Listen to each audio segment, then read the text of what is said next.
Haleluya. Dushimiye Imana ko yongeye kutugirira ubuntu bugeretse ku bundi, tukaboneka imbere y'amaso y'Imana twaje gusenga. Ikindi tukaba tugize umugisha wo kuba twemerewe guhagarara imbere yanyu, nabyo ni umugisha. Imana ibihererwe icyubahiro. Turashimira umuyobozi wacu twese Samuel, afatikanije n'abayobozi bose bakorana umurimo w'Imana kuba baradutekerejeho uyu munsi ko twagaruka kuganira namwe ijambo ry'Imana. Ni iby'igiciro gikomeye kuko uyu mujyi ubamwe abantu. Mu ntara hari abantu b'abavuga butumwa tuba tubona bakaze cyane, ariko iyo Imana ikugiriye ubuntu ukabona Imana igutunze inkoni yo guhagarara imbere y'ubwoko bw'Imana, biba ari ibintu by'igiciro cyinshi. Tuberekejeho ibiganza tubasabiye umugisha mu izina rya Yesu. Hanyuma namwe mwagize neza kuza kubabona, bituma umuntu yumva afashijwe. Imana ibahereze umugisha rero. Aya mavuta yose tuba turi kumva nuko tuba turi kubona abantu imbere yacu. Korari mwakoze, Germaine ni inshuti yanjye, Imana imuhe umugisha. Ntabwo njya muhaga kandi sinzigera muhaga. Igihe cyose atangiye kuvuga numva merewe neza. Imana rero igukomereza amaboko kugeza ku iherezo. Dushimiye Imana ko bwa mwene data Isaac, ni umukozi w'Imana, usengera ku itorero rya Cyahafi. Nawe ni umugabura w'ijambo ry'Imana mwiza, ariko igihe gishobora kutaza kutwemerera ko tumwumva, ariko turamwibikiye, ariko ndamubakundishije mu izina rya Yesu. Dusome ijambo ry'Imana dusanga mu gitabo cy'Itangiriro. Turasoma ku gice cyaho cya 5, hanyuma dusome duhereye ku murongo waho wa 22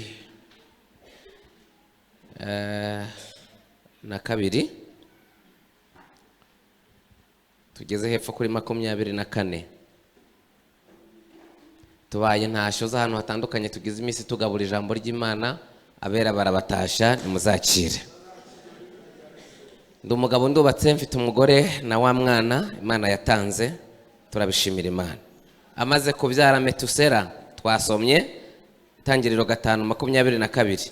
Amaze kubyara Metusela, Henoki agendana n'Imana imyaka 300, ayibyaramo abahungu n'abakobwa. Iminsi yose Henoki yaramye ni imyaka 365. Kandi Henoki yagendanaga n'Imana ntiyaboneka, kuko Imana yagize gute? Yamwimuye. Imana ishimwe. Dusome Kuva igice cyaho cya 33. Turasoma umurongo wa 14 naho imbere gato rwose.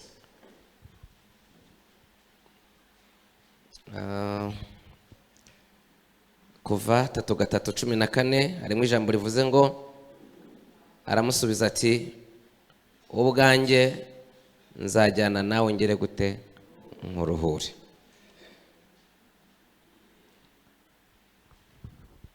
Kugendana na Yesu nibanga rihamba, nibanga rihambaye. Oh, kugenda na Yesu nibanga rihamba, nibanga rihamba. Kugendana na Yesu nibanga rihamba, nibanga rihambaye. Ayiwe, kugenda na Yesu nibanga rihamba, nibanga. Kugendana na Yesu we nibanga rihamba, nibanga rihambaye we. Ayiwe, kugendana na Yesu nibanga rihamba, nibanga rihambaye. kugendana na Yesu nibanga rihambaye, nibanga rihambaye we. Ayewe kugendana na Yesu nibanga rihambaye, nibanga rihambaye. Mubisubiremo kugendana na Yesu nibanga rihambaye, nibanga rihambaye we. Ayewe kugendana na Yesu nibanga rihambaye. Haguruka gatoya kugendana na Yesu nibanga rihambaye, nibanga rihambaye we. Kugendana na Yesu nibanga rihambaye, nibanga rihambaye. Muririmbe numve kugendana na Yesu nibanga bana we. Amina, amina. Kugendana na Yesu ala some ngola sala uni hori. Oh, kugendana na Yesu nibanga rihambaye, nibanga rihambaye we. Ayewe kugendana na Yesu nibanga rihambaye. Mala shahido ayo bene data kugendana na Yesu nibanga rihambaye, nibanga rihambaye we. Ayewe kugendana na Yesu nibanga rihambaye, nibanga oh nibanga rihambaye. Ayiwe nibanga rihambaye we. Nibanga rihambaye. Oh nibanga rihambaye. Oh nibanga rihambaye we. Oh nyemerera ngendane nawe, nyemerera ngendane nawe. Nami nyemerera ngendane nawe. Oh nyemerera ngendane nawe. Niteza kugendana n'Imana we. Eliya baragendanye Imana we iramugabira. Teza haleluya, haleluya, haleluya, haleluya.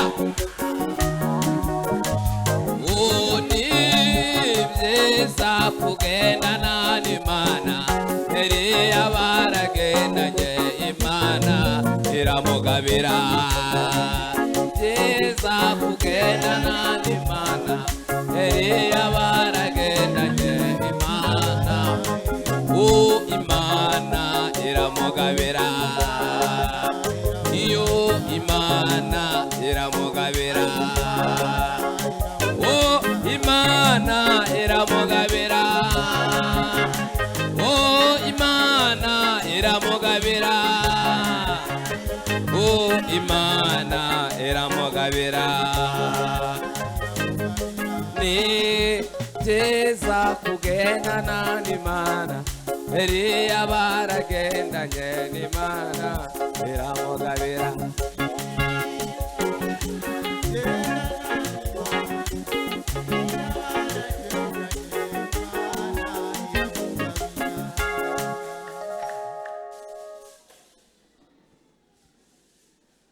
Haleluya.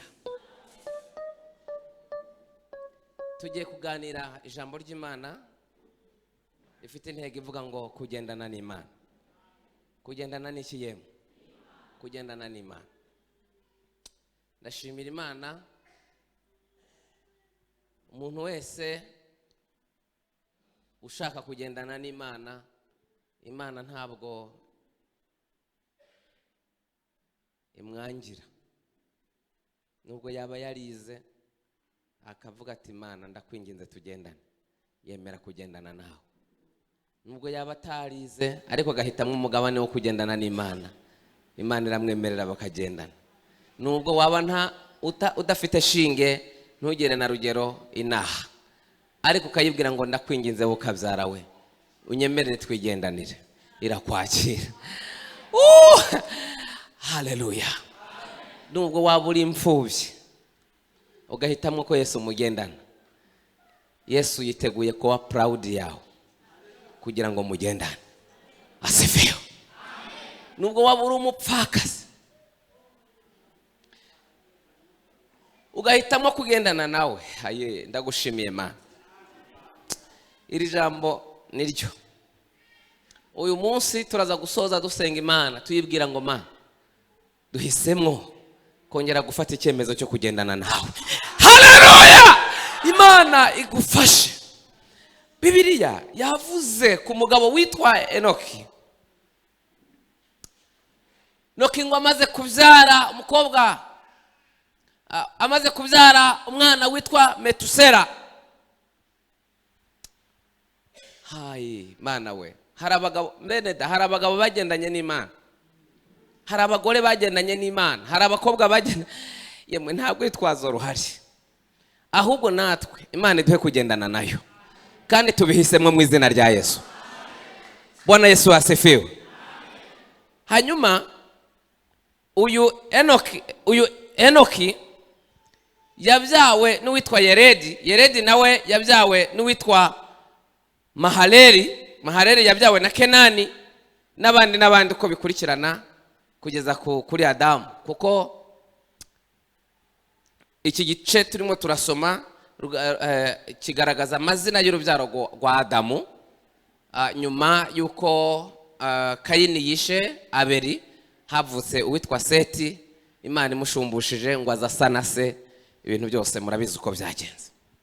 Hanyuma icyo nshaka ni iri jambo ry'uburyo ngo Henoki yamaze imyaka, iyo usomye ku murongo wa 21, ngo yamaze imyaka 65 avutse, arangije ngo ahita abyaramo umwana yitwa Metusela. Hanyuma ngo amaze kubyara Metusela, niho twasomye Henoki ngo agendana n'Imana imyaka 300, ari kumwe n'Imana, atayisiga n'Imana itamusiga, ahubwo bagenda ukuguru kukundi, intambwe ku yindi hamwe na Yesu. Haleluya. Hanyuma Bibiliya yavuze ngo Enoki muri iyo myaka yayibyayemo abahungu n'abakobwa. Henoki arama imyaka 365, kandi ngo Henoki yagendanaga n'Imana. Hanyuma nyuma yaho ngo ntiyongera kuboneka, kuko Imana yamwishiriye iramwimura. Imana itugirire neza. Kugendana n'Imana rero nabihuje n'ubuzima bwanjye nyuma yo kwemerera Imana ko tugendana, kuko hari igihe nagenze jyenyine. Bibiliya harayivuga mu gitabo cy'Abami mu gice cyawo cya 19, ubwo Eliya yari amaze gucogozwa n'ijwi ry'umugore witwa Yezebeli, bitewe na message yari yakiriye y'ibyo amugambiriyeho azamukorera bibi. Ngo Eliya agenda urugendo ngo mu ishyamba ari wenyine. Imana yo mu ijuru ifasha inzira uri gucamo, Imana ikurinde kugenda wenyine. Twavuze ngo amen. Hanyuma Enoki agendana n'Imana. Nanjye nabirebye maze gutangira urugendo rwo kugendana n'Imana, kandi iyi Imana iratwarika, iyi Imana iragendanwa. Mu bananutse birakunda, no mu babyibushe nabwo biremera, mu bagufi birakunda, no mu barebare, mu bikara n'inzobe, Imana yacu birakunda. Belasi mango yakia. Ushimwe Mana. Ndashaka kuvuga umumaro wo kugendana n'Imana. Amen. Uwitwa Zakayo yagize umwete wo gushaka kureba Yesu. Hanyuma agize umwete wo kureba Yesu mwisi y'ibigaragara, mwisi y'ibifatika ntiyabibasha kubera ko ngo yari mugufi, ariko umutima ushaka Yesu wari umurimo mw'imbere, kandi uwo mutima uba connected na Yesu. Yesu amenya ko hari umuntu uri kumukenera yuko bagendana. Haleluya. Hanyuma Zakayo aravuga ngo nubwo ntabashije kumenengana muri aba bantu ngo mugereho, ariko ngiye kwitiza igiti nyurire, nahanyura ndaza kuba nanjye nasumbye abandi bose, amaso yanjye araza kureba Yesu. Bibiri iravuga ngo nkunda bankunda, kandi abashakana umwete bazagira gute? Bazamba. Iyi Mana iraboneka mu izina rya Yesu. Twavuze ngo amen. Hanyuma Zakayo ngo yurira igiti cy'umuvumu. Yesu ngo aratambika muri uwo muhanda, ngo ahageze ndashimira Imana ituzi. Muri ibyo araringa arabangwira tuzi izi n'amazina yacu.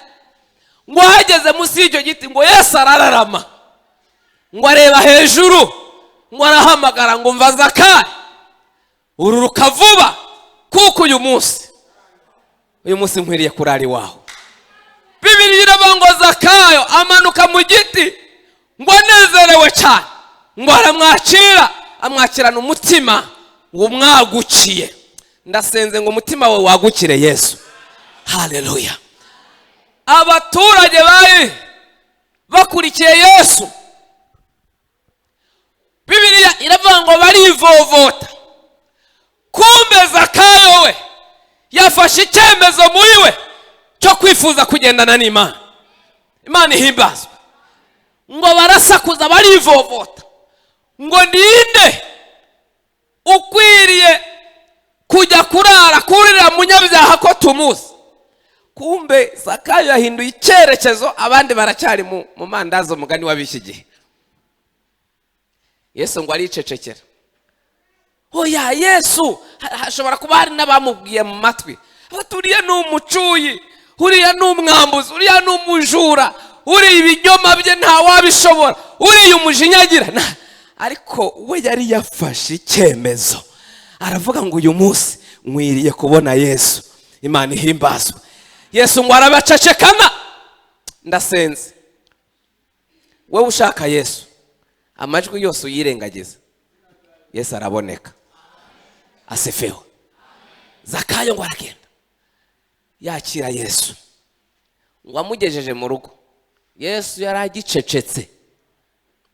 Abantu bagenda bavuga, abandi babasiga hanze bakivuga, basigara bavuga yabo, ariko Zakayo yari yafashe icyemezo cyo kugendana n'umwami.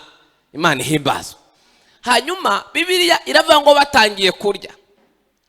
Yesu iyo muri kugendana, ahari hari umwijima, awusimbuza umucyo, kuko Yesu ni umucyo. Zakayo aravuga ngo ya nubwo turi gusangira, ndumva umutima wanjye mishuriwe uburushi mfite, ndindushi yo kubabarirwa, merewe nabi ndi umujura, merewe nabi ndi umugugu, nta kintu njya mpangira abakene. Ariko ukimara kugera aha, mbonye umutwaro nikoreye w'ibyaha by'agatogo bimeze nabi by'imvange, ntabwo nakomeza gusangira nawe ntaratura. Uwo mwanya Bibiliya iravuga ngo Zakayo ngo ajya mu butunzi bwe. Ababonye agafilime, hari ahantu ahita ajya mu gikuta yabitse ibintu by'ibifaranga, turavuga ngo nari umujura, hari abo nambuye ndabizi, ariko uwo nambuye wese ndabimurihakana, kandi 1/2 cy'umugabane w'ibyo ntunze ndawuha abakene.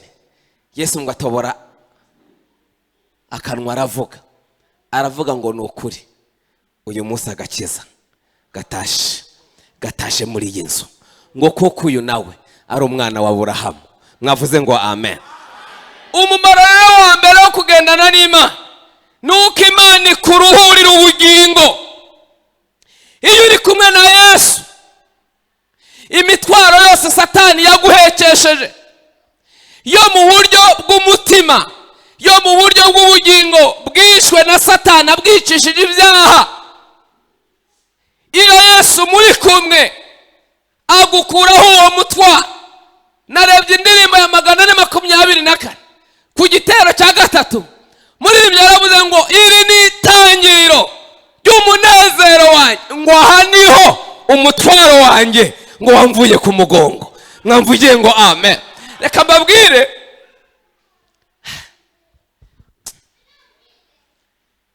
Yesu ni karuhura. Iyo mugendana akuvanaho ibintu ijuru ritaguhekesheje,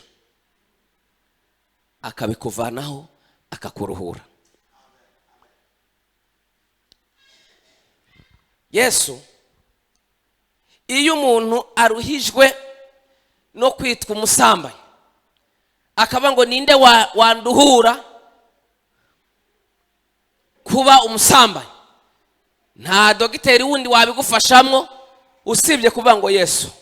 Numvise bakuvuga, niyo mpamvu uwakiriye Yesu yaravuze ngo ye inkuru ni impamo. Uko Yesu numvise bamuvuga, ngo niko nanjye nagize gute, ngo niko namusa. Yesu iyo uri kumwe nawe arakuruhura, ubugingo bwawe bugakira. Muri rimwe yararimbye aravuga ngo umutima wanjye usigaye uririmba, ngo kubera yuko nabahowe rwose, ngo negereye uyu mwami Yesu, ngo none ubu ndirimba n'umunezero. Mwanyitabye, haleluya. Undi araririmba aravuga ngo umunsi mwiza wa anniversaire, ngo njya nibuka mu buzima, ngo mwami ngo nuwo nakwemereyeho.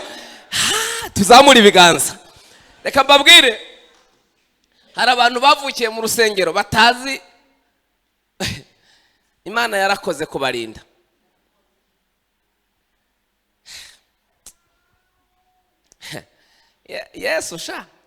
Yesu yo mugendanye aragusitresura kuri kw'Imana, aragusitresura.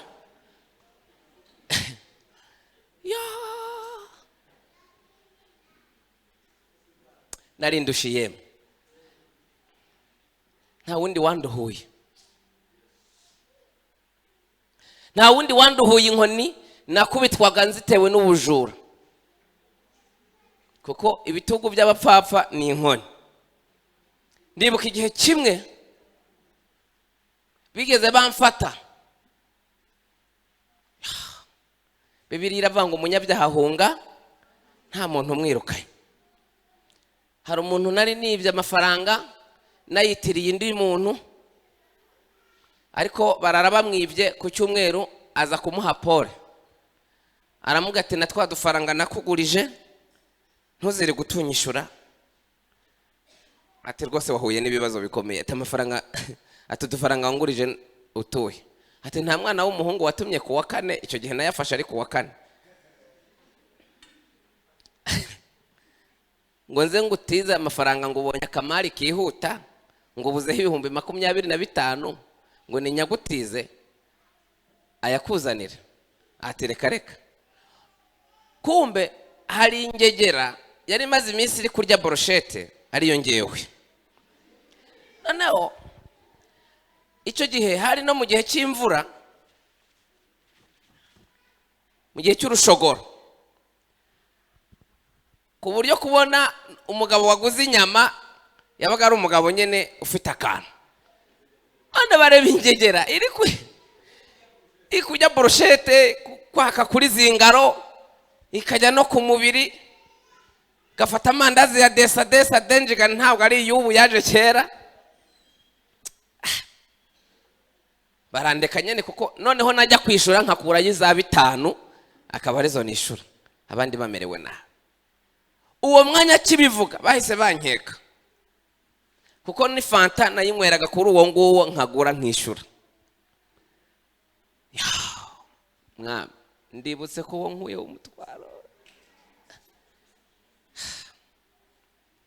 Mubonye agitunguka aho narimo ndatekera amandazi, abo nafashaga ku isantere, mpita ngenda nteye umugongo kugira ngo atambona isura, ndiruka. Batangiye kubiganiraho rero, banshakishije aho narindi hanze, barambura, baravuga ati nta wundi niwe. Bahita batuma nkuko batuma abanyerondo baza kunshakisha mu misozi, ariko bari baza amatere twakiniragamo urusimbi, baraza baradushakisha ku matere yose badusanga ahantu turi gukinira urusimbi.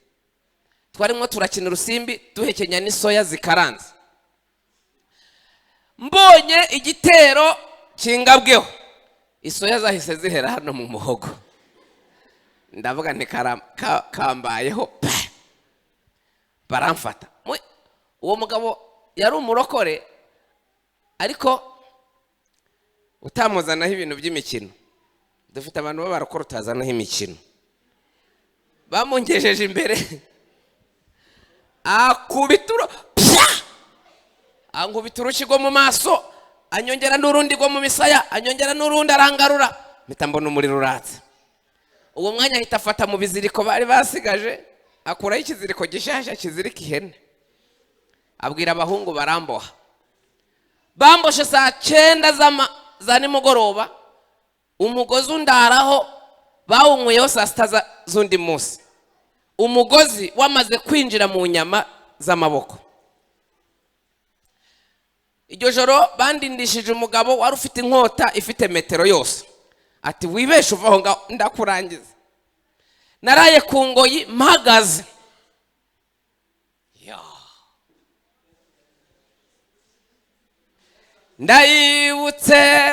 Ndayibutse ineza ya Yesu, ndayibutse. Murekeraho noneho barimo barankuraho ikiziriko cyomokana n'inyama. Papa aritanga ngo yabyaye igipfuye ngo nuko barayishura. Mu bintu byari bikomeye, nsubira mu rugo ariko ibisebe bijejeta.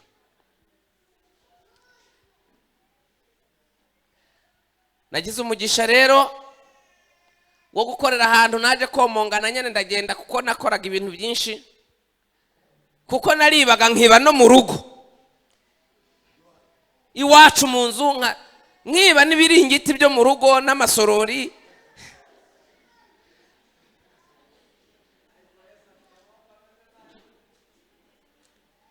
Bagahinga mu rugo ibishyimbo nkahita mbikuramo nkajya kubikina urusimbi. Hanyuma nari mfite ubwenge bubi bw'abadayimoni, nkahita mfata hari ibishyimbo nkashiramo amavoka mabisi hejuru, nkahita ndenzaho udushimbo. Noneho ukajya ugira ngo ibishyimbo biracyarimo, kumbe ibishyimbo byabaye amavoka. Baza gusuka ibishyimbo bakabona ibivoka biraturumbutse, bakibaza igihe ibishyimbo bashiriyemo byabaye amavoka, bakume. Inkoko ndaziba inzara itera iwacu, bagahinga ntibarye, ari ngewe ngegerayo mu rugo. Mama biramurenga, imbabazi za kibyeyi zirashira. Akura yibere ryanyonkeje arimvumiraho, aravuga ngo ndakuvumyuza, antongera imivumo yose mibi yo gupfa nzagwa ku gasi. Navuye aho mu rugo ndomwangana ndagenda. Muri nibyo yaravuze ngo najyaga ndorongotana ndagenda mva ku gasozi navukagaho njyaho bita mu Kirundo mu mujyi, ngenda n'amaguru. Inzara irankubita, mpura n'umwana uvuye kurangura imigati. Ndavuga nti ngiye kuyirya ubundi amaguru nyabangira ingata. Kubita umugati wa mbere, wa kabiri aravuga ati mpuye n'umukiriya kabisa, ndahita nsubira kurangura. Kubita uwa gatatu, kubita uwa kane, kubita uwa gatanu. Umva twari twarakwedutse. Uwa gatandatu mugejejemo, hasigara indi 6 kuko yari yaranguye 12. Mfata uwa karindwi, hasigarana 5. Numvise inda hari ikintu kigiyemo, ndavuga nti buretse gato ndaje mbanze iri bintu nitunganyaho hano mu gashyamba. Ndiruka nkagenda mpura n'ibikoko biri mu ishyamba, hari muki. Ariko man, Beneda reka mbabwire, sindimo ndabasetsa. ahubwo ndimo ndababwira uburyo Yesu aruhura. Nta muntu wagombaga kunkiza ubwo burushyi bumeze gutyo. Noneho byari byongeyeho n'umuvumo w'umubyeyi. Nari ngiye mu maboko ya shitani byanyabyo. Ndashimira Imana. Data wambyaye yantoje gusambana mfite imyaka 5. Niyo gardienne yanshizemo. Kuko ibimwuzuye nibyo yampakiyemo. Rero iyo ndimo ndavuga kuntu Yesu aruhura, gemba mbizi. Buriya gukizwa umuntu avyimenyaho. Ndashimira imbaraga z'ijuru zangezemo zikamvanaho uwo muruho w'abadayimoni. Ibi iyo mbivuga ndabizi neza ku isi hari abantu baruhijwe n'icyo kintu, kubera ko iyo uvuka mu muryango usambana nawe usambana bikubiye. Iyo uvuka mu miryango inywa inzoga baguhera urugwagwa rushyushye kwibere, bagakozamo nyoko ari mwarakonsa, agakozamo agatoke akavuga ati umva mwana, utangira gusinda ukiri kwibere. Abantu hano barabizi, banyoye akagwa bakiri ku. Iyo ugeze ku myaka 3 utangira gufata igikombe nawe ukajya ku rutariro. Kandi nta kindi wakora ngo bivemo. Iyo uvuka mu miryango ishingaraza, wowe ushingaraza ukiri muto, ifite ubushinzi, ukabona agakobwa k'imyaka 3 kakigira ukuntu, kumbe nawe nta kundi bawukorera igitaramo. Kavuga ati uyu mwuka w'iwacu ni uwo gushingaraza, bagakora igitaramo cyo gukeza uwo mudayimoni w'iwabo, bagatanga ibitambo. Ndashimira Yesu ufite imbaraga. Ku buryo rero hari igihe rero ushobora kuzana umudamu uvuka aho hantu ataragendanye na Yesu uko bikwiriye. Rero iyo yifashe nk'agakombe ntuhavugira ngo biradutse, biheriyo. Ariko iyo umuntu ahuye na Yesu neza, nabonye imbaraga zikiza, nabonye imbaraga ziruhura. Torero ry'Imana, nabonye imbaraga zinkiza umwuka mubi wacu. Maze kwizera Kristo nk'umwami n'umukiza, twaragendanye arambohora. Tera haleluya. Yesu ena tabino asia dotai nami wosaya. Nabonye imbaraga zibohora, nabonye imbaraga zibohora, nabonye imbaraga zibohora, nabonye imbaraga zibohora.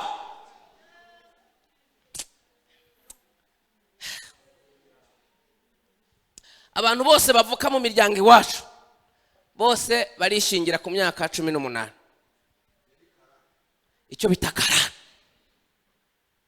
Narababwiye ko mushiki wanjye umwe kubera karandeze iwacu nta birori bibayo, amaze kwishingira ku bagabo 10, ariko banza aherutse kongeraho wa 11.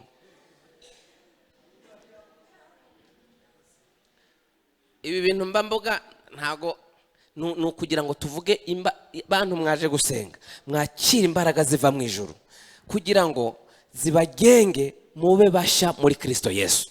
Asifiwe. Umwishwa wanjye nawe yarishingiye, mbese amaze kujya ku bagabo 2 kandi ntarakwiza imyaka 30, kubera ko ni icyuka nyine. Birasaba ko imbaraga ya Yesu Kristo ahura nayo ikamubohora huyongoye. Iyo uvuka mu miryango yashakaguye, urumva hari ugushaka hari no gushakagura. Nugushaka wongera ushaka. Niyo mpamvu iyo utabaye amaso, niyo uri umurokore uba wumva kuka akakubwira ati ariko uyu niwe mugabo wenyine, uyu niwe mugore wenyine, apfu wamutaye ukashaka n'abandi. dayimoni, kubita abazimu, watewe, haba harimo akantu karimo karakongoza gaturuka iyo ngiyo. Niyo mpamvu Bibiliya iravuga ngo umuriro uhore waka ku gicaniro ntukagire ubwo ugira gute. Iyo uramutse uzimye gato, ibicaniro byaho uvuka bihita bimera nk'ibihembereye. Guhembera umuriro murabizi. Ndabasengeye nanjye nisengera igicaniro cy'Imana muri mwe ntikikagira ubwo gisinzira. Mwavuze ngo amen.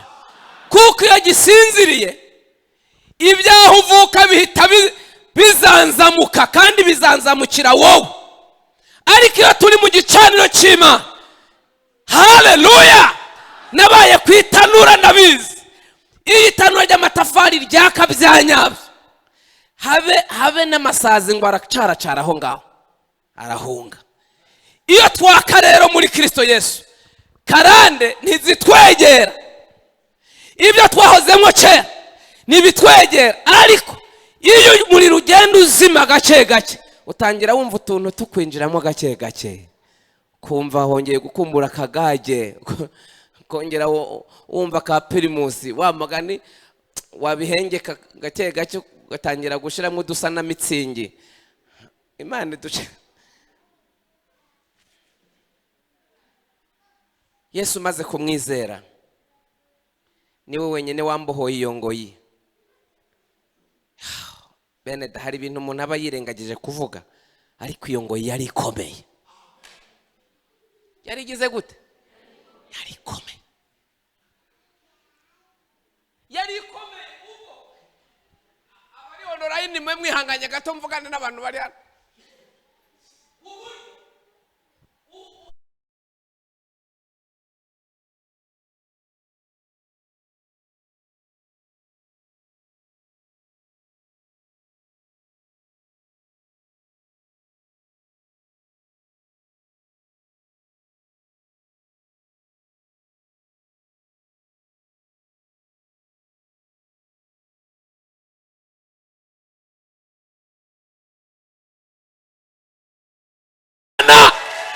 Yesu ahageze, abumva Imana itanga agakiza mutere haleluya. Kristo Yesu niwe ubohora imbohe ziruhijwe n'ibyaha. Elasima bagasigara baririmba bakavuga ngo iteka nagendaga ndemerewe n'ibyaha, aravuga ngo ntihagiraga ikibasha kumara umubabaro. Ariko ndashima umusaraba, ndashima yamva nziza, ariko cyane cyane ndashimira umwami. Hela olefo. Iyo ugendanye na Yesu agukuraho umutwaro w'ibyaha ukaruhurwa n'Imana. Umuruho wa mbere ubaho n'uw'abantu barushe w'ibyaha. Kandi ibyaha umva ntibitinya uwize ufite amadiplome n'ama PhD n'ubudogitora n'ubuki bwo, ibyaha birakwataka ukaba umusinzi, ukananirwa gutwara imodoka wiguriye, dayimoni akagushira kuri icyo gikebere. Ubu hari abashoferi ngo basigaye ngo bitwa ngo nabasare, bakaza bakabambutsa bakabageza iyo bajya. Ndashima Yesu, nta yindi mbaraga yababohora keretse bemeye kugendana n'Imana, keretse bemeye kwakira Yesu kugira ngo ababere umupartner. Yo, haleluya, haleluya.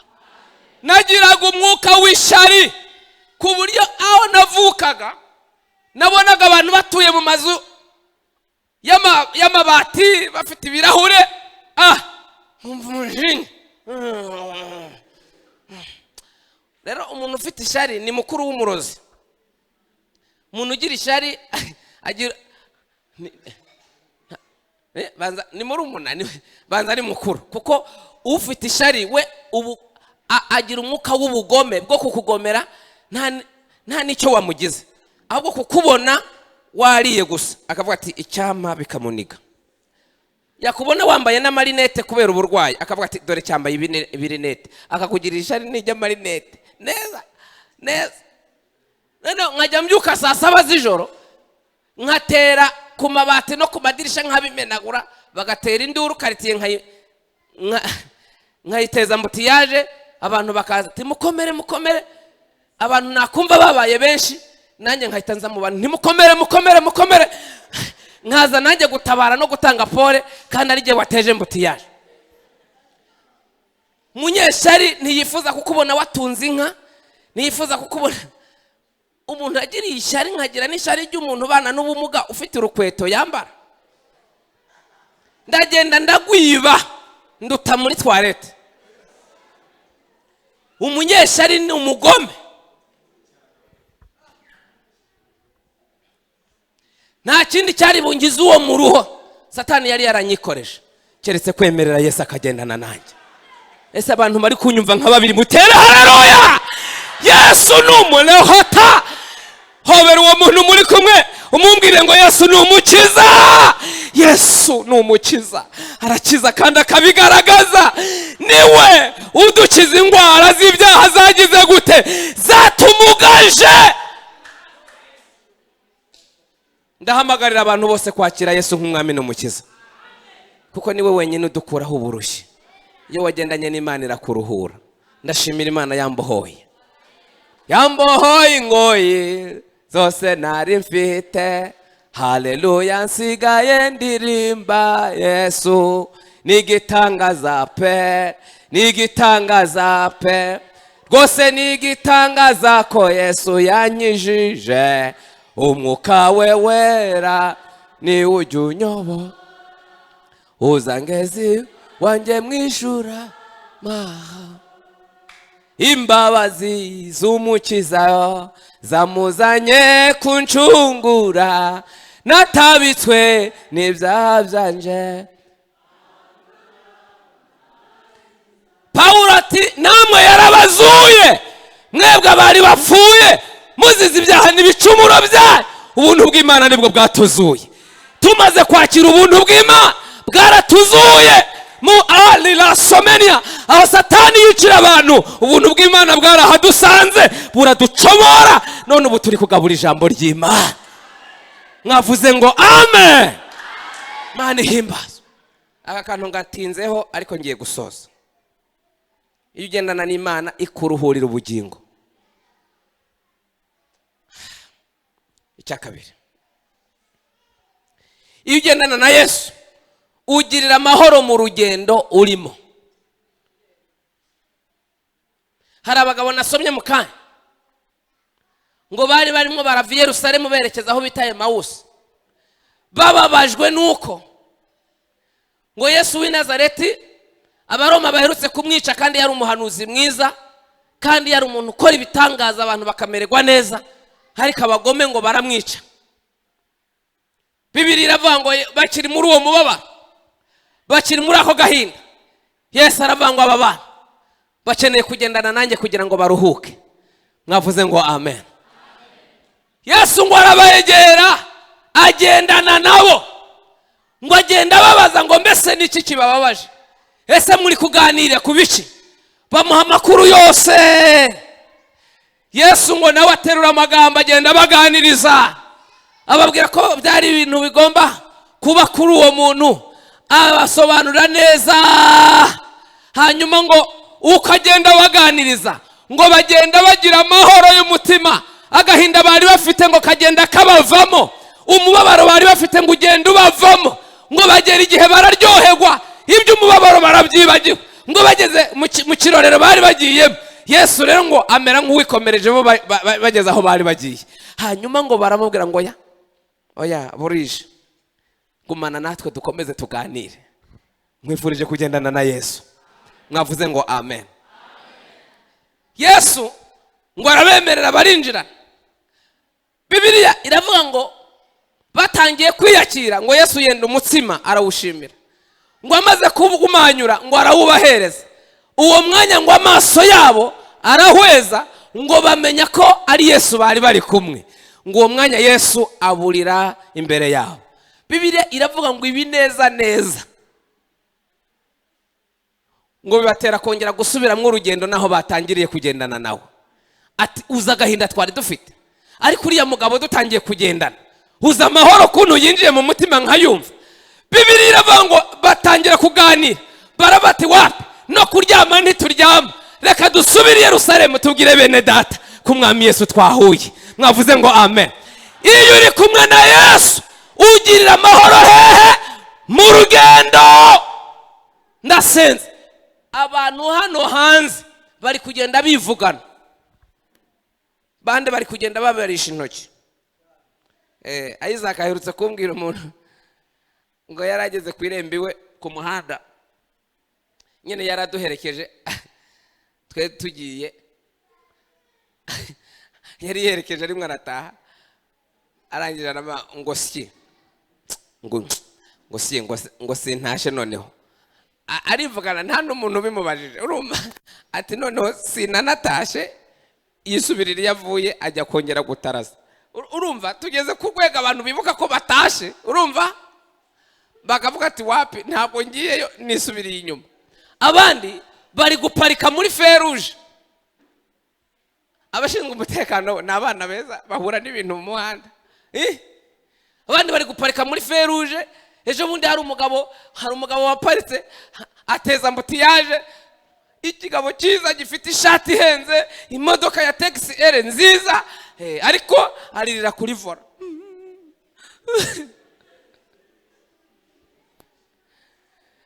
Bakubita amahoni, ntiyamenya ko amahoni arimo aravuga. Polisi ijya gusaka ikibazo cyabaye imbere, isanga umugabo mwiza cyane w'amashuri uvuga icyongereza n'ikiratina amerewe nabi. Baramukomanga ati wa mugabo we habaye iki? Ati fande abantu byara, ariko iyo uri kumwe na Kristo. Umuririmbyi yaravuze ngo amahoro Yesu aha abantu be de la somme ngo yakira ntagira akagero ngo kandi ntabwo arondoreka. Aya mahoro ngo afite umumaro wo guhumuriza abagize gute? Abayafite. Aravuga ngo nutayata ntabwo wayakugwaho.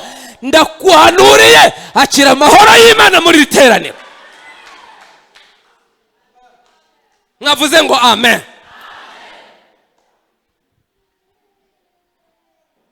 Mahoro y'Imana, mahoro y'Imana arakurinda mu gihe cy'intambara. Ntusare. Abandi stroke ziri kubamenagura, ariko iri kugendana na Yesu, umwuka wera n'umuyaga ahita guhuhira, ubwongo bukarya kuri gahunda.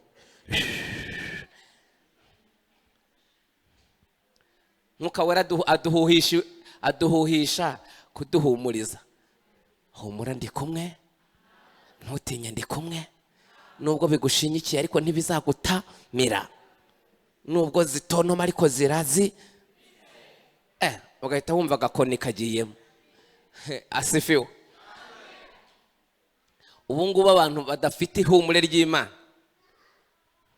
abenshi bari gukenyuka. Ndabasengeye mureke Yesu tugendane, tugirira amahoro muri uyu mujyi, tugirira amahoro mu rugendo turimo. Mwavuze ngo amen. Nagwaje umugore imyaka 7 n'igice, mba stresse, nari ntangiye kumera ubwanwa buhita burahagarara. Hari igihe ugira stress, hormone z'umubiri zimwe zikaziba, ubwanwa bwahise buhagararira aho bugeze. Ubwo nari mfite buvaho, ndakobana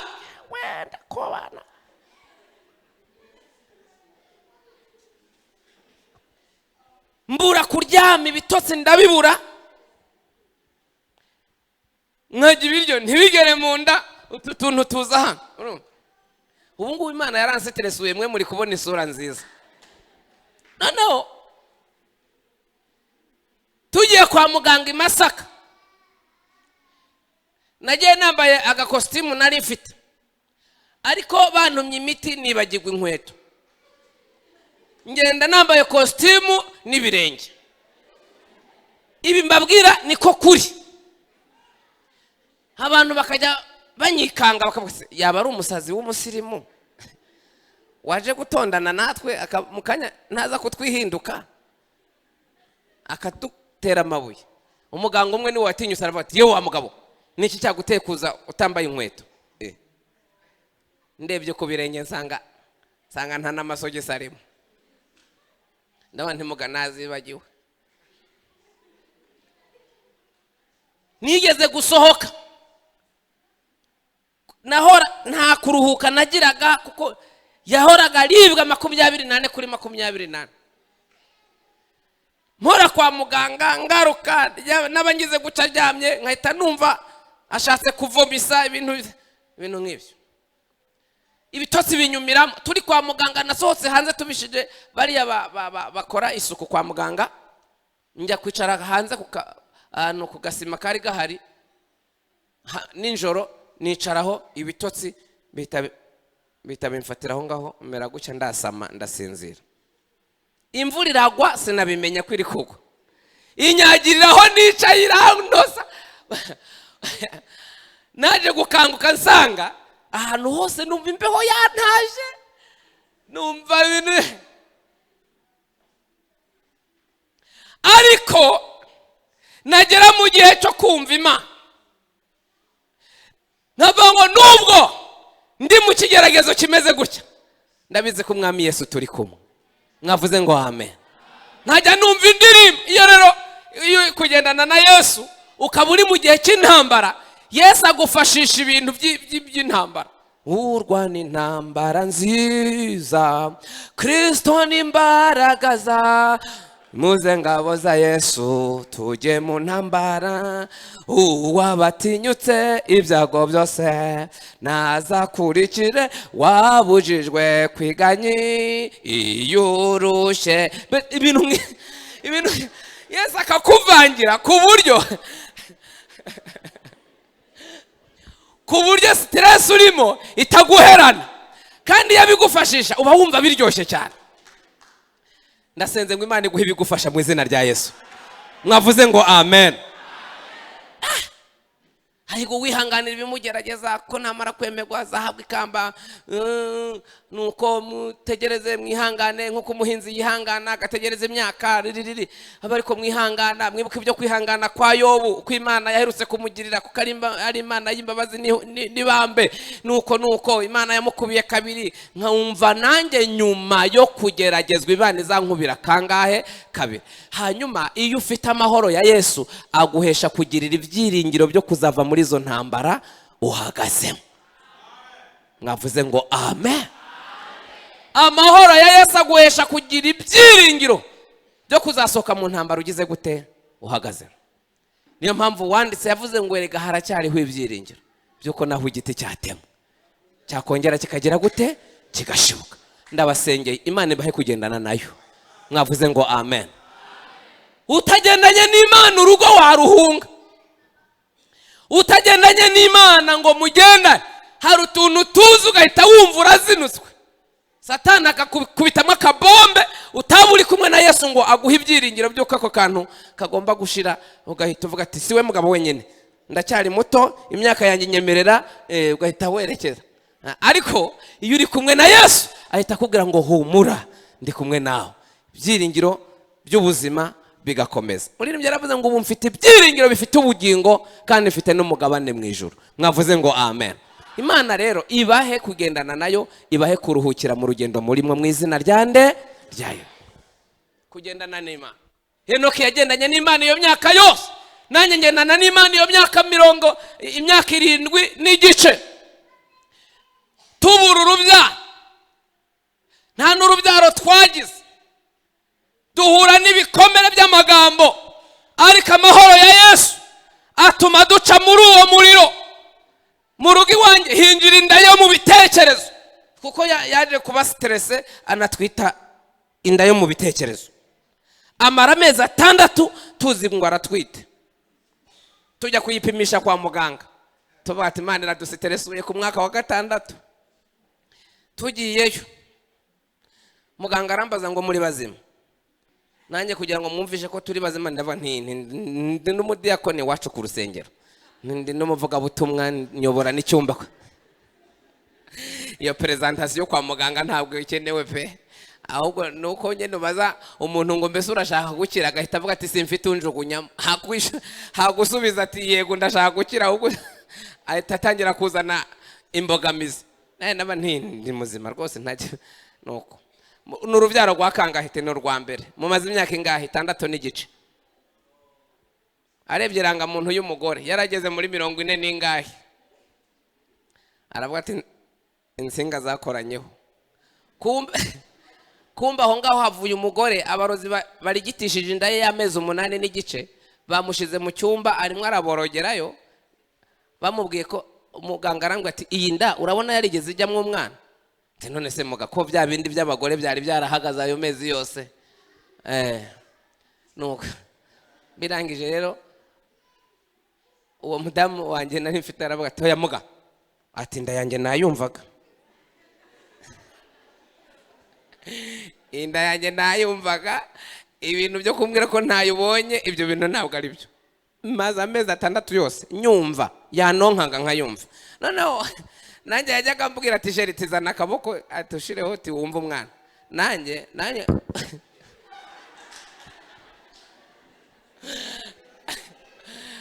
ngakubitaho akaboko kubera nyene ubwonko ubuhita bukumvisha ibyo ari byo, ngahita numva ibicuro nyene bibayemo ukuntu nkumva nanye birankubise.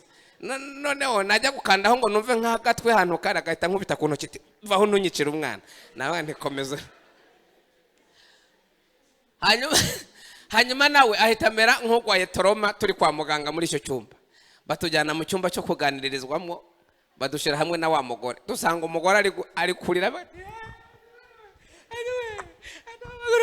aborozi zabagira gute, ati ndibaye kandi yose batwara. Aramubaza se ubaye iki? Ati bantwariye inda yanjye y'amezi 8 n'igice. Ati barayijyanye. Ati nanjye ya 6 barayijyanye we. Noneho rero reba, noneho abagore babiri uri umugabo sanga umwe ati y'8 n'igice barayijyanye, undi ati nanjye ya 6 barayijyanye. Bararira rero abagore babiri bararira. Ndavuga nti rero nintagira icyo nkora muri iri teraniro, umugore araza kumbaza ati se kuki utifatikanije nanjye? Ndavuga nti reka nifatikanye ariko ntimuhumure ntibi bintu birakomeye.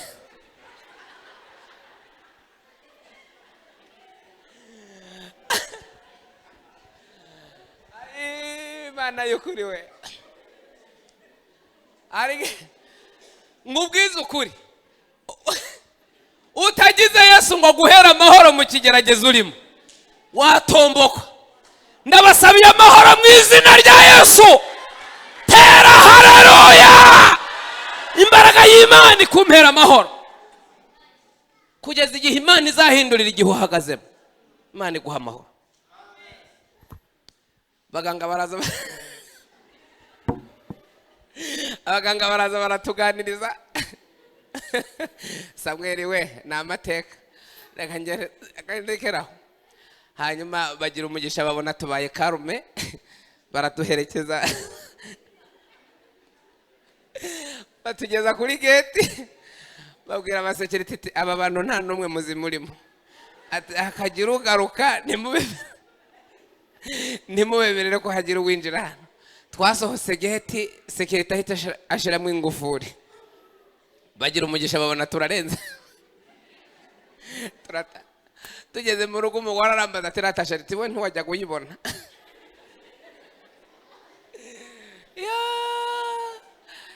Ndabasengeye Imana ibahe kugendana nayo mu izina rya Yesu. Reka ntaremerera umukozi w'Imana, amasaha yageze. Ariko reka mvuge kamwe hanyuma dusoze. Kugendana na Yesu, iyo ugendana nawe usubizwa intege mu rugendo. Iyo ugeze mu gihe cyo gucika intege, Imana igusubizamo intege mu bugingo. Iyo uri kugendana na Yesu agusubiza intege hehe? Mu bugingo. Iyo ugeze muri cya gihe cyo kumva imbaraga zigushiranye, ujya utabaza Yesu akakongeramo iki? Imbaraga. Amen. Ikindi, unesherezwa ababisha bakuri imbere. Iyo ugendana na Yesu aba yiteguye kugendana na. Iyo abonye hari ibikomeye kujya imbere, ahari imikuku, Bibiliya iravuga ngo ahataringaniye nzaharinganiza, ahari inzugi utabasha gukingura nzaje kugenda imbere nzimenagure, kandi ibihindizo byabyo nzazicamo kabiri. Mbifurije kugendana na Yesu. Mwavuze ngo amen. Iyo ugendana na Yesu, hari ababisha batugose. Umuririmbyi yaravuze ngo ababisha baranyegereye, bari inyuma na hehe n'imbere, ariko nkwisunge Yesu.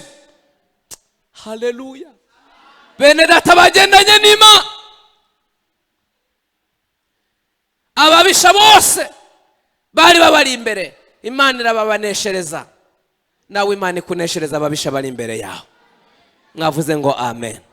Ariko iyo uri kugenda wenyine, umurozi yaguherana, umupfumu yaguherana, umugome yaguherana. Ariko iyo uri kumwe na Yesu, arakubwira ati inama yakozwe ariko sinari nyirimo, bazagutera banyuze inzira imwe, nzabatatanyiriza mu nzira ndwe. Ndasenze ngo Imana igutatanyiriza ababisha mu izina rya Yesu. Abantu mwaje gusenga mwanyitabye, haleluya. Ikintu cyose kikusanyirije kukurwanya, tugiye kubwira Yesu ngo turi kumwe.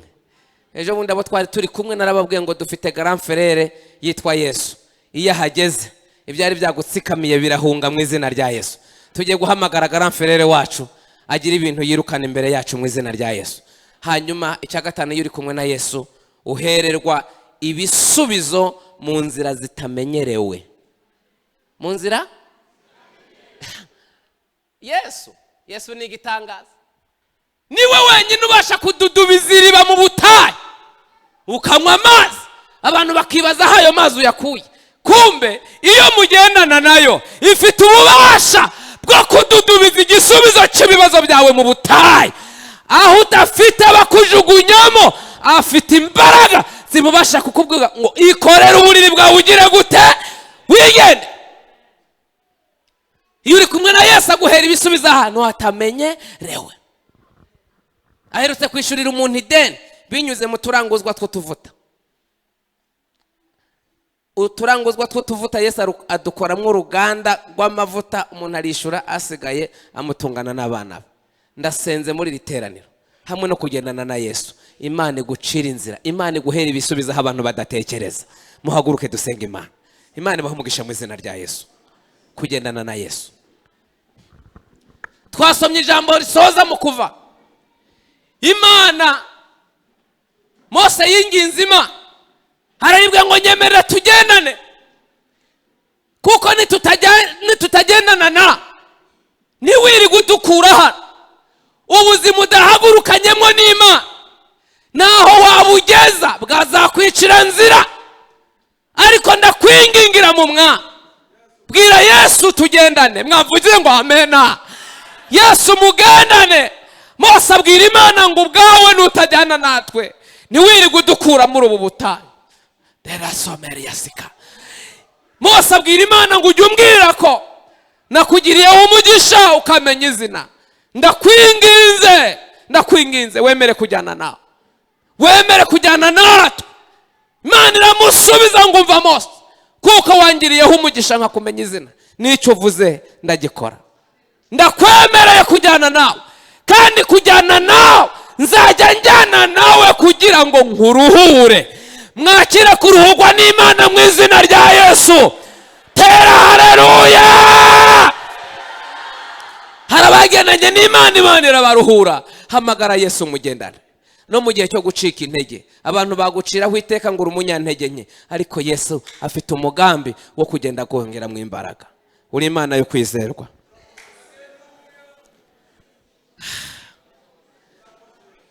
Muko hamagara Yesu mugendane. Intambara ufite mu bukobwa bwawe Yesu mutagendanye, wahera nzira. Mama, bwira Yesu mugendane.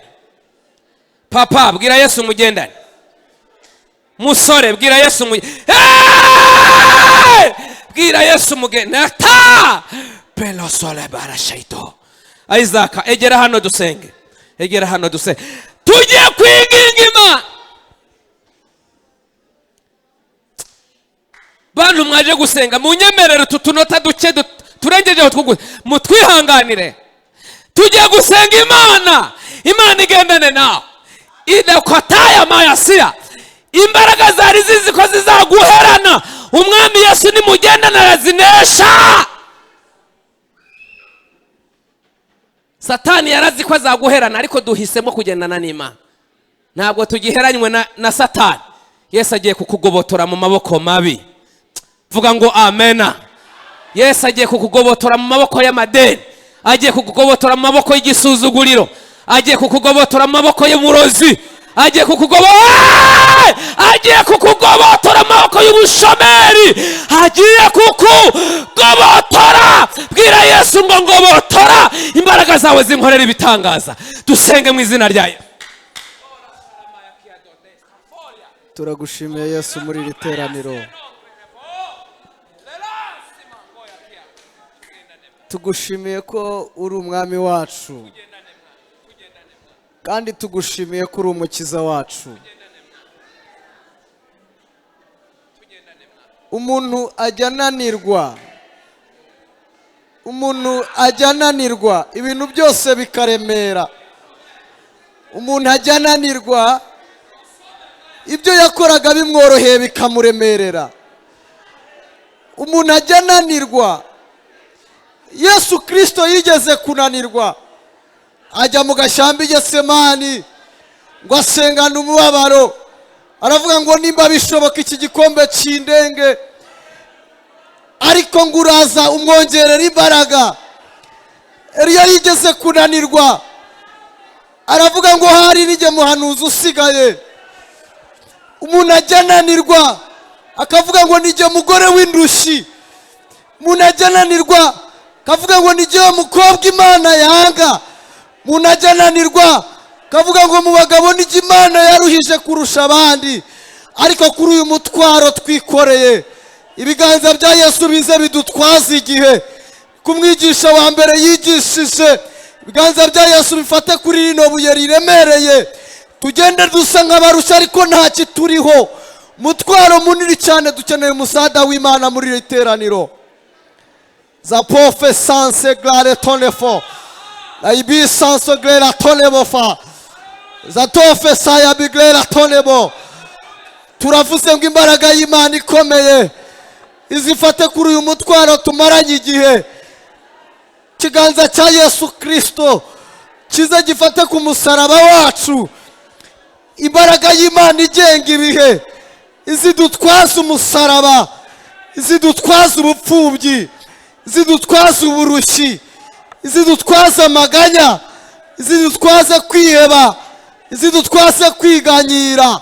Turasenze muri iri teraniro kugira ngo ukuboko kwiza kw'Imana kubane natwe, ujye ugendana natwe kandi uturuhure.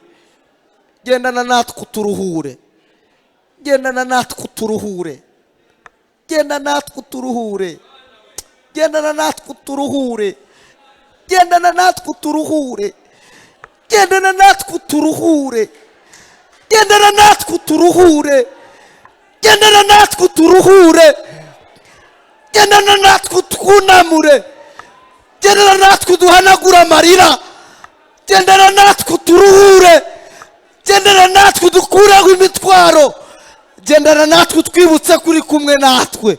Abandi bantu bose badutaye, ujye utuba hafi nk'Imana yacu. Kandi hahirwa umuntu ufite Imana nk'umutabazi, kandi akaba afite Imana nk'Imana ye.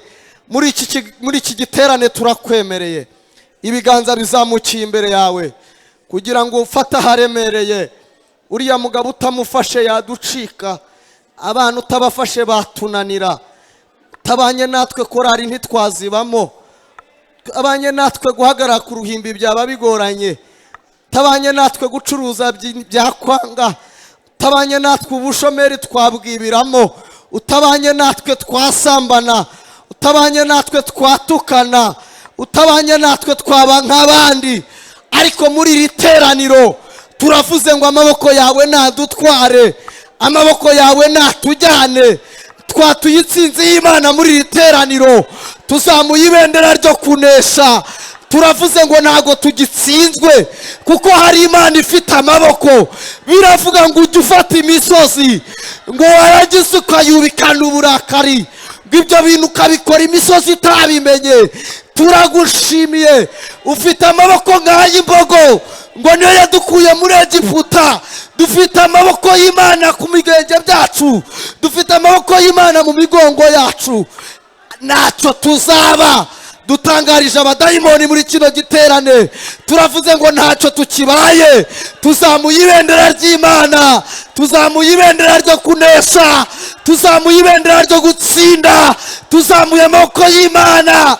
Ntago tuzapfa, ahubwo tuzarama, ntago tuzagwa mu nzira, dufite Imana izatugezayo.